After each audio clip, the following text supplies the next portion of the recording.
Good to see everyone. Thank you for braving the cold and coming out. And it's good to see everyone. So much has changed in a relatively short period of time walking off the field at the Xbox Bowl. And so what I'd like to do is kind of give you the Cliff Notes version of kind of summarization of our program, kind of state of the program as we continue to move forward and cover a lot of things. I think, today is, I think, evident of the crazy times in terms of today's the second signing date, and we've only signed one individual from the high school ranks today, and most of our recruiting was done. But, to go back a little bit, I think the proper way to start today off is to say thank you. Thank you to our great fan base, the support that they gave us this past season, but the support that they gave at the Xbox Bowl in Frisco was incredible. And I think it really gave our players and our program a jolt of energy, and they could feel their passion and their excitement for the bowl game, not only on the day of the game, but I think at the surrounding events leading up to the bowl game. So I think all that contributed to winning, so I can't thank them enough. I think when you look at this past year's team, I think it's the greatest illustration of what a culture can do for you and what connection can do for you. And we're the only program in the country, and I'll continue to talk about it. And this is something probably I'll talk about the rest of my career, is we're the only program that started 1-4 when everyone turned against us, and we were able to go to a bowl game, and not only go to a bowl game, but win a bowl game. And you don't do that if you don't have culture and connection in your program. And, I think it's a great thing, too. I've always said it, is the programs that manage the natural adversities of a long football season are the ones that actually end up coming out on top. And I think not enough is said about the need to fix our non-conference scheduling. If we want to be the program and the team that we want to be, I think we need to join the ranks of some of the group of six and the commitments that they're making with their scheduling. And, I knew it going into the season, only program in America to have, in our conference, to have back-to-back Power 4 teams. And I knew that would take its toll. When you look at it, 2 Power 4 opponents, one was, I think, ranked 12th in the country or 13th in the country when we played them, and then a Conference USA champion on the road, which we knew that was going to be a formidable task, and we did not play our best football, to say the least. But, to start 1-4 and finish 6-2, and those 2 losses come to a combine of 15 total yards. And so I think our culture, I'm indebted to our players, to our coaches, to our support staff, to everybody in our organization, because nobody blinked. And that memory of going to App State, that memory of being on the field at the end of the game, that memory in the locker room, that memory on the plane flight home, I'll never forget those times. And then I think, for what my family went through personally, getting the news on Alex the week of the Kennesaw game, and I can't thank enough everyone for their prayers and their thoughts in our community, not for my family, but more importantly, Alex.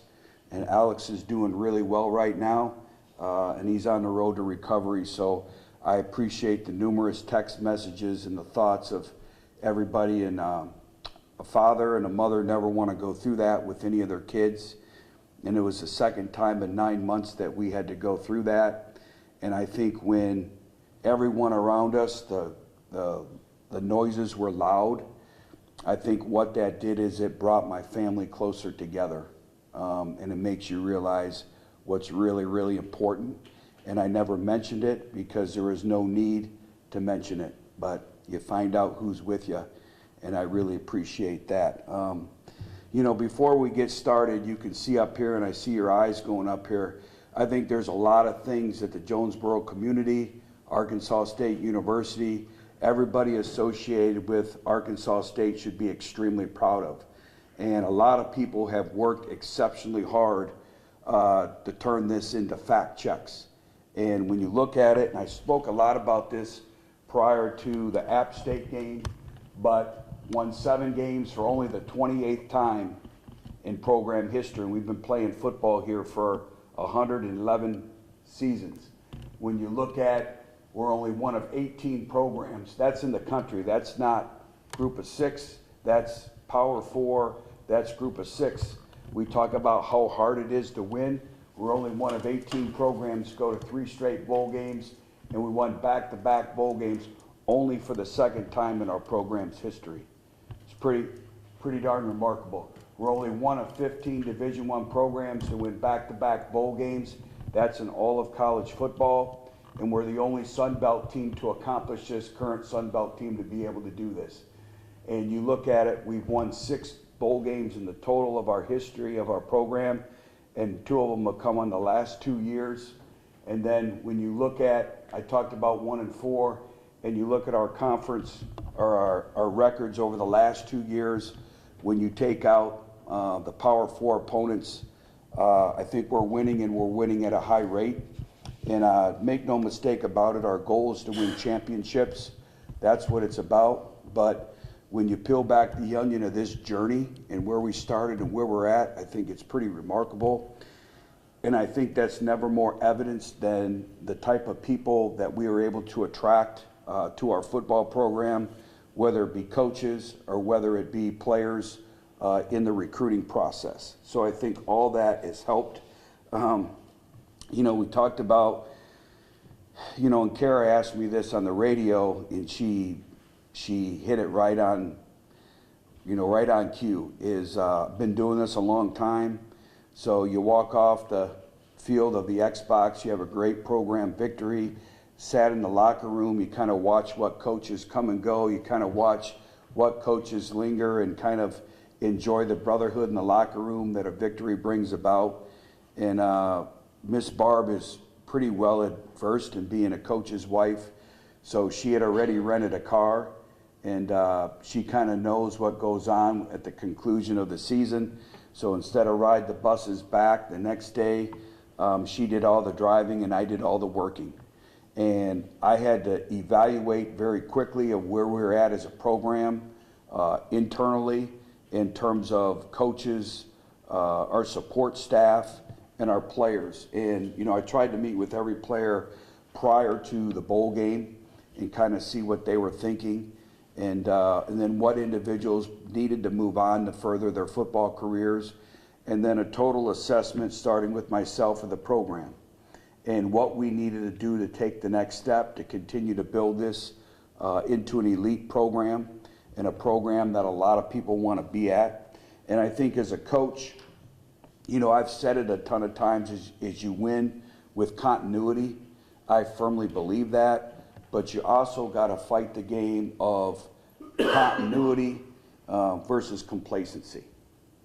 And as the leader of this program, I could never allow any complacency to set in, whether it's in the support staff, the players, the coaching staff, myself, all that. And we kind of have a motto, only the paranoid survive. And I've always run our programs like that. So the biggest thing was complacency versus continuity. And look at everything from off the field, the way we train, the way we're in the weight room, what type of physical condition were we in, how were we when we started the season in August, what did our summer months look like in the development of this program, what was our off-season programming like, from installs to our character development to our culture enhancement to being champions in the community, to all those things that go with that. You know, what's the temperament in the office? You know, all those things that go into running an organization. And we always say high achievers don't like mediocre people, and mediocre people don't like high achievers. And so, you know, you had to evaluate that. And then, you know, from a recruiting standpoint, where we're at with the recruiting department, how did we do with in-season recruiting? You know, we're very, very understaffed in the recruiting department. That's something that we need to adapt and adjust to the landscape of college football. And with a very short-handed staff in recruiting, I think our recruiting department has done a remarkable job. And, you know, we wouldn't have the successes that we've had if we didn't have the type of people in our recruiting department that we have. And especially, is more than in-season hours. You think about it, you got a 10-day window to assemble your football team. And you know that what you do in those 10 to 12 days, what you do is going to directly impact your future for the next 100 and some odd days. And so the stress that it brings about, we were in here at 6:30 in the morning, and we weren't leaving here till 11:30, midnight every night. And, when you had to comb through the portal and you have to find the right fit, we call them OKGs, our kind of guys. What fits our culture? Our program's not for everyone. We tell them that. It's not for every coach. It's not for every player. It's based on chasing excellence every single day to be the best version of you every single day. And the high achievers, they'll thrive in a place like this. So we had to really comb through everything. So when you think about it, at a short period of time in that window, starting with the bowl game, of replacing, I believe, 5 coaches, including a strength coach, and then adding about 50 some odd players to your deal. I joke around with Coach Altman, but I did not have a Christmas. I was up till about 2 a.m. Christmas Eve or Christmas morning, however you want to deem it, because he went dark on me for a little bit. And so I told him paybacks are hell. So I'll get that payback, but no. And then I wake up and I have a text message from his agent, do you have a minute? And so he was great through the process, but those are all things that we go through that nobody probably understands when you're running a football program. Is it's nonstop, and your family's there and they're waiting to open the gifts so you can take care of your business of your job. And my family, that's the only way that they know it. But so we had to work at a relatively short period of time with our coaches, our support staff, our portal, our recruiting, with all that. And I think with all that being said, the exciting thing is the quality of individual that we were able to attract in our program. And I'm talking from a player standpoint and from a coaching standpoint. And we always have a profile, but I thought this year, the retention of our current staff, but also who we are going to add, could they improve our culture? How would they make us better? The same thing with our players. And what we wanted is we wanted experience and productivity. I thought it was important from a coaching staff standpoint that we get coaches that have coached at a very high level. They've played at a high level. They've recruited at a high level. It's not their first job. And so I always have a profile of the type of coaches I'm looking for, and a lot of it is how they've been groomed and grown up in the profession. Who have they learned under? Who have they worked for? How have they grown up with understanding expectations? And then from a player standpoint, in terms of recruiting, is how productive were they? And we were going to go Division II ranks, FCS ranks, FBS ranks. And then if they didn't have a lot of video, did you have not acquaintances, but friends, true friends on that staff that would tell you the honest truth and honest opinion? So again, I think we dove more into the character and the competitive character aspect of the player. We always do that, but more so than anything. We talk about recruiting to a profile around here, and we have that profile, and it starts with critical factors to play their position. So the critical factors that are involved in that, their personal characteristics, their character, their productivity, which I just spoke about, and then their competitive character. Do they love football? I think in today's world, do you love your job? Do you do what you do? It hit me is when we were in Cincinnati a few days ago, and the anesthesiologist came in, and she was there to put Alex under at 5:30 a.m. And so they started at 5:30 a.m. with him, and they didn't end till 8 p.m. when he ended up back in his ICU room. And the anesthesiologist came in, and she had been there since 5:30, and she was going through how they put him under, how they woke him up, what she used, and within probably 5 minutes of her conversation with my family, she talked about how she loved her job 5 times. And I'm like, this is pretty impressive. And when she talked about the love and the passion that she had for her work, that's kind of the same profile that we have in our organization. You either live it, love it, or like it. And you got to live it every day. And so that was the profile. So, you know, the competitive character, all that. I think the other thing is we wanted good football players first, positional players second. So were they a productive, good football player? Because if they're good football players, they'll help your team in many ways, especially in special teams. So were they a good player first, and then how were they secondly as a productive positional player? So those are some of the things that we spoke about. Jerry gave you the breakdown. When you really look at it, it's crazy to me, but we were able to sign, Jerry misspoke, it was 21 high school players. And this is the third year in a row that we have signed 20 or more high school players. So when programs are not recruiting the high school ranks anymore, at Arkansas State, we're starting with the high school ranks. And 21 ranks up there in the country. It'll rival anybody with high school signees. Those 21, 9 of them are already here, enrolled in classes and a part of this football team. We ventured into the junior college ranks. We did that prior to the portal open up. So that was part of that December window that we announced their signings in December. And we signed 7 junior college players and then 31 out of the portal, which gives us a total number right now of 59. The exciting thing is of those 59 players we signed, 48 are on campus right now going through our strength and conditioning program with Coach Armour. So it's pretty exciting that a lot of our football team, unlike last year, is intact right now. And we'll start our character building program today, this afternoon, in here. And so this is my favorite time of the year to develop a football team, because we're really developing our identity of who we're going to be about and our personality. That's why I call this team 112. We played football here 111 years. This will be the 112th edition of Arkansas State football. And no two teams are ever the same. So it's exciting there. So 20 different states, 4 different countries. Like Jerry said, most of them have been in playoffs, so they know how to win football games. So to me, that's exciting part of that. So I'll switch gears with you a little bit, and then we'll move forward with some speakers. But, you know, I started off talking about the ability to attract quality people.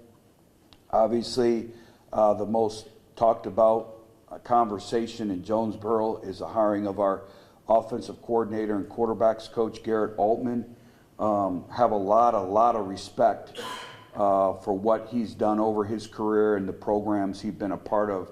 You know, I spoke about it all last year during the season, what Vanderbilt has been able to do in the Southeastern Conference. I was fortunate to be in the SEC, I believe, for 11 years. So there isn't anyone who understands the SEC more than myself. And what they've been able to do there has been remarkable. He coached a finalist for the Heisman Trophy.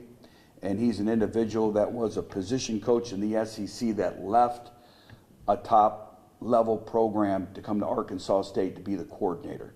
I think he brings a different dynamic because not only coaching the quarterbacks, but he's played the offensive line. He'll tell you he was an All-American, just didn't get the recognition when he was at TCU. But he's able to relate to the offensive line. He's able to put it all together as an offensive coordinator. And then we had Kenny Hill at the running back position. Kenny was a co-offensive coordinator. If you remember Kenny, he was a quarterback at Texas A&M and TCU. So he's competed at a high level. He knows what good looks like.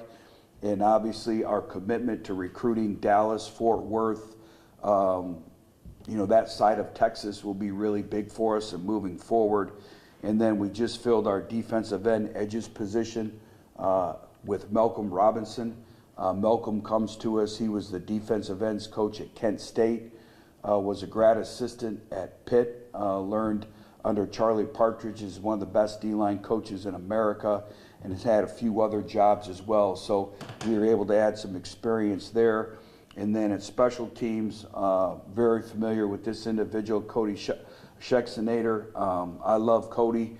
It's funny, Cody showed me his journal when he was here, and he told me after he left in 2 years, he'd be the special teams coordinator at Arkansas State. And it's amazing, he kind of spoke that into existence. But Cody was here when we came here. He's known as probably the best developer of specialists in America. And he goes to Ole Miss, and we allowed him, I wanted him to experience the college football playoff. He coached the kickers and punters, so we know the stress that in some of the big kicks that they made in very, very heightened situations. And he was a byproduct of that. He knows me. He's going to add some different things to our special teams along with recruiting. And I can't say enough how good it is to have him back. And then they're all big hires, but I can't say enough about this individual who's running our strength and conditioning program. We did a study when I was at Tennessee, and of the allotment of a student athlete's time, 87% of their time is spent with the strength and conditioning staff. So they're the ones that really set the mentality, the work ethic, the capacity for work, your mentality in your football program. It's really born in the weight room. And again, I researched programs that have overachieved. And why did they overachieve? And then you rely on people that you trust in the business. And I have a couple former staff members that are at Duke. And I remember I got a call when they got there, and they're like, "Coach, this guy is you. He's you." And so I kind of followed their program from afar. And so to be able to add Ben Armour, really in charge of all that down in the weight room, I'm excited about. So you look at what Duke was able to do, winning an ACC conference championship this year. They overachieved. But prior to that, he was a full-time strength and conditioning coach, I think, for 8 years at Ball State. I'm very familiar with the Mid-American Conference. So we had a lot of parallels there. He also was a player at Western Michigan when I was at Central Michigan. So there's a lot of connections. His wife is from Michigan. So there are a lot of parallels that went into the hiring of Ben. But already, if you talk to our players, they're sore in places they've never been. We have one defensive end in 2 weeks has put 8 pounds on, which has really been remarkable. And I know our players are really excited. So what change does is it does create an uneasiness, but it does create excitement and energy. And there's probably more excitement and energy in our building than there's ever been, because there's freshness, there's newness, there's new ideas. But some things, the non-negotiables, will never change in terms of our culture and our demands and our expectations. But I think all the individuals that I spoke about here are really going to enhance our culture and really, continue to make us a better football team and a better football program. So what I'd like to do right now is pause and answer any questions that y'all may have. Coach, I know the big thing, I think a lot of folks are looking at the recruiting class, the signing class you brought in, the group of quarterbacks. What intangibles do you like about what each of them bring to the table? Yeah, Chris, that's a really good question, and you just spoke about the intangibles, and that's vital. We replaced a quarterback that had all the intangibles, and so I think that was the first thing that we looked at. Can they be a CEO quarterback? What's their leadership? What's their lifestyle relative to football? Can they lead a football team? Can they be the face of the football program? Do they have the inner drive? Do they have the leadership to demand from their teammates? All those little things. And I'm excited because obviously we have Ethan Crawford here, who was able to learn last year. And he was in a really difficult situation because he was a full-time starter in our conference, and then he didn't play last year. And I give that young man a lot of credit for enduring that, being better for that. And our lives are a byproduct of our experiences, and it's all about wisdom. Now, what does he take from that experience and apply it to this year? But when you look at the other quarterbacks that we brought in, they come from high levels. You know, obviously 2 of them Coach Altman coached. He knows them better than we do. Then you had another individual that came from the University of Texas, was a highly recruited individual, and he knows what winning looks like. He's been around Arch Manning. He's been around Steve Sarkisian. He knows the demands of playing quarterback at a very high level. So I think when you add those individuals, you know, and I told our players this yesterday, is compete and don't compare. Comparison never makes you better. You know, when you compare yourself to another individual, how is that making you better or worse? There's only one person who can make you better or worse, and that's you. So compete against you every day, and that gets back to that program philosophy of trust the process. So we'll see. I think the exciting thing is everyone's starting at ground zero because it's a new offensive system. Yeah, the 2 quarterbacks from Vanderbilt have a little bit of a advantage in terms of, you know, understanding, but all the terminology's changed. We've put it in our own terminology, so we've adapted and adjusted to kind of not have so much of a learning curve with our players that have been here. So we've kind of adjusted the terminology, so to speak. But I'm excited about all those individuals because they bring a different dynamic to the room. Coach, I know one of the things you and I talked about before the bowl game is that you rebuilt your defensive line last year, obviously had a lot of success, and then you mentioned that now you have to do it again, you know, and I see players from different levels of football in this list. Could you just talk a little bit about how you felt like you did in rebuilding that? I think the first thing in building a defensive line is versatility. You know, what different skill sets. I thought last year's defensive front, by the end of the year, I thought we had the best front in the conference. And I thought they fed off of each other. They understood opportunity sacks. They understood how to collapse the pocket, keep the quarterback within the pocket. And when one had success, they all had success. It was all about what we called a pack rush, a team rush. And so we have to recreate that this year. But I think what we've been able to do is bring in some versatility in terms of guys with different skill sets. Some may be third down players, some may be every down players. But you know, as you know, Ryan Reese played some last year for us at the defensive tackle position, and that's really it. Tony Carter played some as well as a true freshman, and he underwent shoulder surgery, so you know he will not be available for the spring. So it's a brand new room. We are very particular in our skill set, you know, that profile that we talked about, and I'm excited. I think we've been add some really dynamic players, some stop the run first and foremost players, but the ability to impact the quarterback as well. Coach, factoring in the additions and the subtractions, when you look at it on paper, which group do you like the most on paper? That's really kind of an unfair question because it's a good question, but I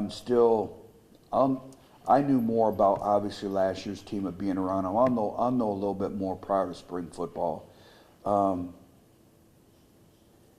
I think the difference is we had some really highly productive returning players. Like we talked about it, the personality of Corey Rucker is hard to mimic. You know, teaching our quarterbacks what a CEO quarterback is. When Jalen Rayner walked in the building, you knew Jalen Rayner was in the building. You know, one day deliver hot donuts to the coaching staff. The next day it was hot donuts to the equipment department. Then it was to the training room.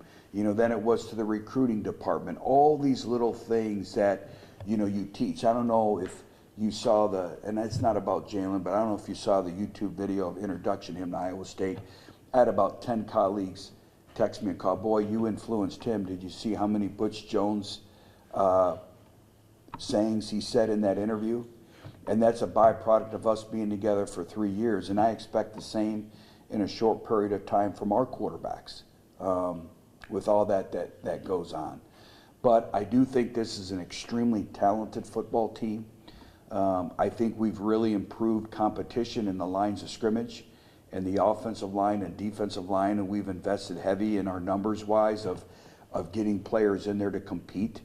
I think it's probably going to be the most competitive spring we've had since we've been here.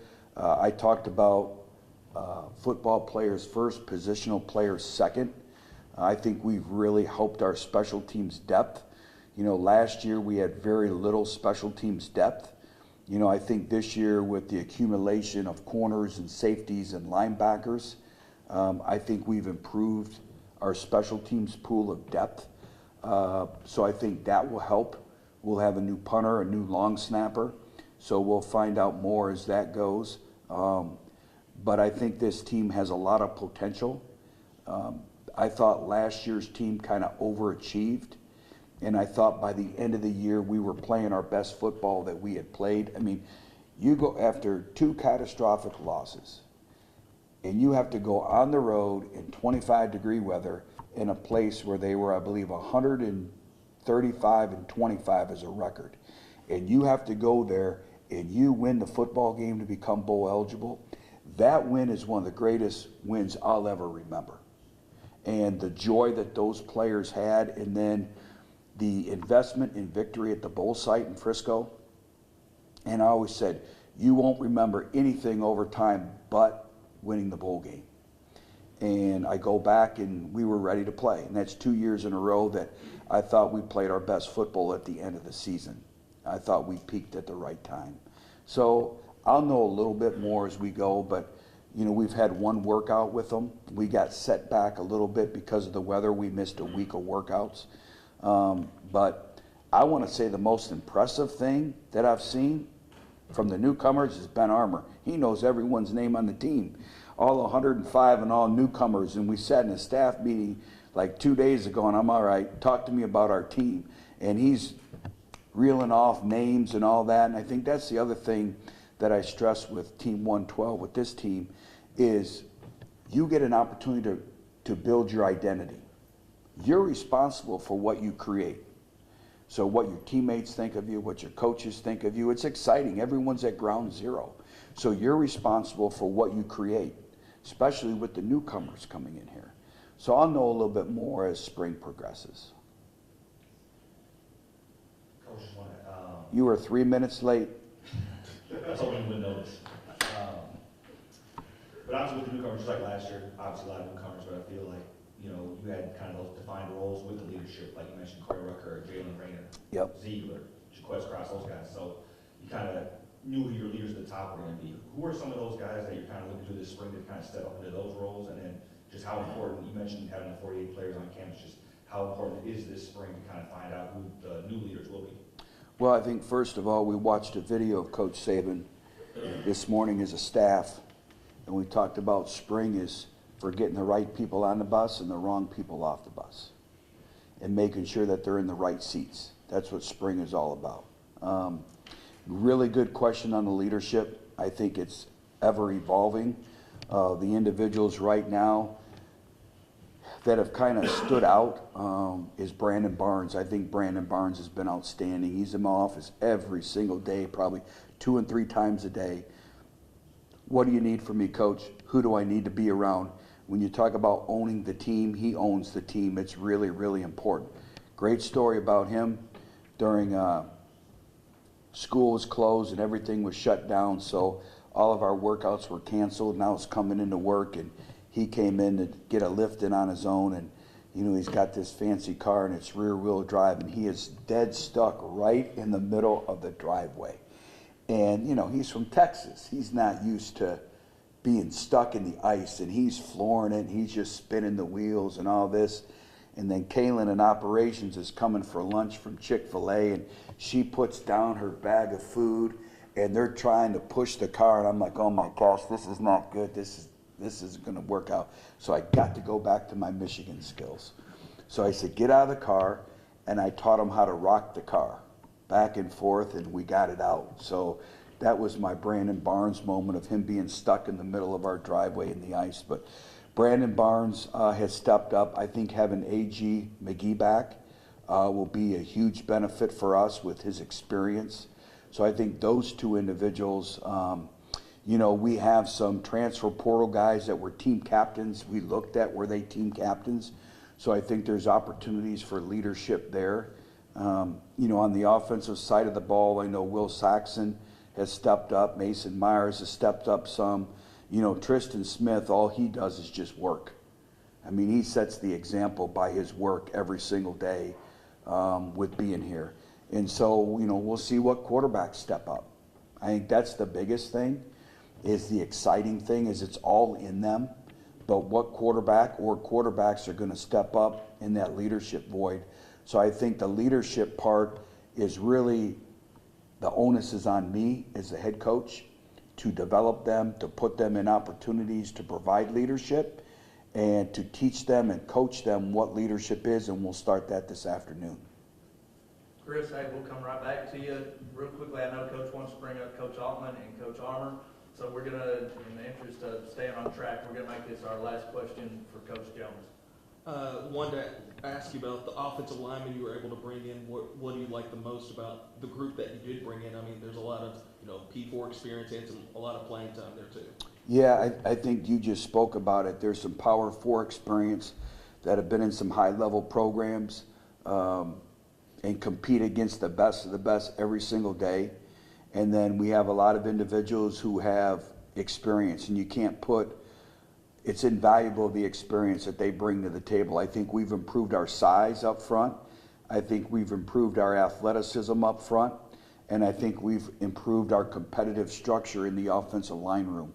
And I think all of the individuals we brought in have the intangibles. The offensive line room is so important to your culture. And they have a little bit different mentality to themselves. And I think the individuals that we've brought in really fit our culture and really fit our profile. In here, is there any follow-up questions y'all may have? I've got one. I mean, Super Bowl Sunday's coming up. You've got two of your former players. I mean, just how big of a thrill is that? I really appreciate you bringing that up, and that's something that I'd be remiss if we didn't speak about that. You know, from Arkansas State University, we have Mekhi Butler from the New England Patriots, Courtney Jackson for the Seattle Seahawks, and you know, to have 4 individuals on last year's roster being NFL organizations, I think that's another illustration or a fact check of what we're doing and how we're building things here. I've spoken to both individuals, and I'm just going to sit back and I'm going to be a fan. But I gave them both the same advice. You know, there's a lot of players that have played a long time in the National Football League that never even had an opportunity to experience Super Bowl week. And make sure you enjoy it, you take it all in, because you never know if you're going to be back. And so just really proud of these individuals and what they meant for our program, but also, you know, what they're now experiencing in their lives. You know, I'll tell you one funny story. You know, when your staff comes together as one, you start to kind of have stories, and we're sitting in the staff meeting room today, and I was telling Coach Altman I really didn't like our huddle on offense. We put it in yesterday, and the command of the quarterback and the etiquette of the huddle and why you huddle, and I'm like, we're sitting there, I'm like, okay, I'm going to call on the huddle expert. So I put the speakerphone on and I called John Gruden. And when he picked the phone up, he was in Santa Clara for the Super Bowl, and he was doing some podcasts, and I got him going on a rant of why you huddle and the different tempos, and, you know, when you go no huddle, when you huddle, the communication of the quarterback etiquette, all those things that go into it that maybe people don't realize. There is commandments to how you huddle and how you handle the huddle and how you break the huddle and the different tempos. And just because you huddle doesn't mean you're not going to play with pace and space like we've talked about before. So all the little things that went into it. So I think that was a pretty unique moment for everyone in the room this morning. But I think you can also see why I'm extremely excited about the direction of our strength and conditioning program. Again, 87% of our student athletes' time is spent with the strength coach and their staff. So that mindset, that mentality, that mental disposition is direct correlation to the time spent with that staff. So appreciate everyone coming out. Means a lot that you're here today. And I know it was a long press conference, but hopefully you got filled in kind of up to date. As we know, it's ever evolving, and I'm sure there'll be many more changes before we do our next press conference, but we'll keep moving along. You were late to the press conference, and then you want to finish with a tardiness of a question. Go ahead. I don't know, it's kind of open-ended, take it how you want, because I haven't talked since the bowl game, but this transfer portal, it's always kind of, they're always tweaking the portal list, changing dates and that, so I guess, just this time around, how was your transfer portal experience going through it this time? Yeah, I think if you talk to some coaches, they may have different opinions, but I think overall, I don't know if there's ever a perfect window for the transfer portal. I guess the thing that I like the most and most comforting thing is we have our team intact. And, you know, last year was really hard and challenging because you're developing your team for next year, but then you also, in the back of your mind, you have that second portal window. And so it was really hard to grow and develop a mindset, a work ethic, a mentality. And I'll never forget, you know, spring football ending, and you don't know if you're even going to have a team left. And so I think, you know, the ability of now knowing that the transfer portal's closed, this is your football team. Now we need to focus on keeping the main thing, and that's developing our team chemistry and everybody being responsible for their own self-determination. And so I don't think there's a perfect way to do it. I think it's really crazy, though, when you think about it, is you're bringing individuals into your program, and the official visit of a transfer portal individual is probably about 8 hours, and they're not full, you know, high school official visits. So everything that you do has to be with what's their character like, what's their competitive character like, what's their love for football, just what we spoke about. You know, how can they retain information? So we did more football on our official visits for portals than we've ever had, just because to make sure. We spent a lot of time with Coach Armour down in the weight room. What's their love for improving and getting better? Calling around and trying to have as much character references as possible. And it was a process. And it's crazy to me that you're inviting these players into your program and you really don't have a lot of time to research it. I think the other biggest change was December being a dead period. So it's the same thing. If you look at the recruitment of high school players, we never had a full contact period. So usually the head coach and the assistant coach or recruiting coach always has 1 or 2 visits into that prospective student athlete's house. We never had that. So all those things, so you better make sure now that your program is creating character, creating discipline, you know, like I said, getting the right people on the bus and getting the wrong people off the bus. All those things that goes hand in hand with that. So I'm just excited to look forward to the journey of putting this football team together and growing our identity.